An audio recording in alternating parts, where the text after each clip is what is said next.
bawal na ang mag-inom sa kalye. Bawal na ang maglatag ng mga silya at ng mga lamesa sa mga kalye at mag-inuman. Doon na nagagaling, number 1, ang away, number 2, ang sexual harassment. Bawal na. Kaya sabihan ko ang lahat, pasensyahan tayo. Pag kayo mag-inuman sa kalye, huhulihin namin kayo. Pag nasa loob kayo ng lansangan, walang problema. Pag nasa loob kayo ng mga pader nyo, nasa loob ng mga bahay. Pero sa labas, sa kalye, public spaces, bawal na ang inuman. Okay, let's make that clear. Meron na tayong enhanced curfew ordinances para sa mga 18 years old and below.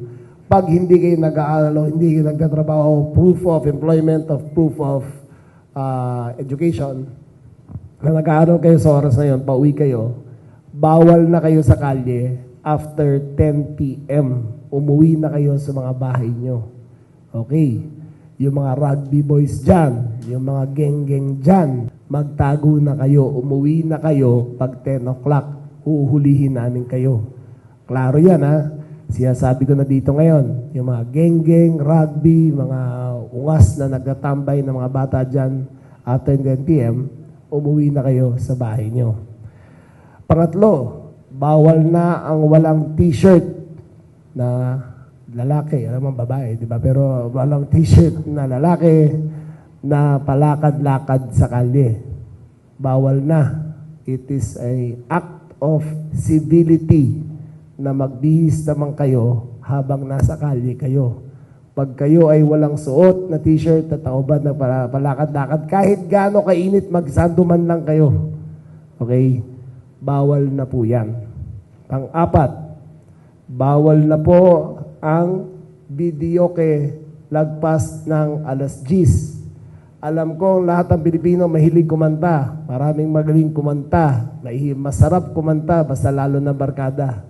Pero, maawa naman kayo sa kapwa nyo at hayaan nyo nang matulog.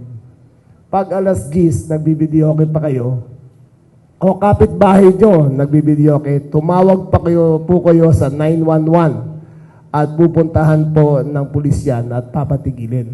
Wala po akong galit sa kumakanta. Kahit ako, sintonado ako kumanta, minsan napapakanta rin ako.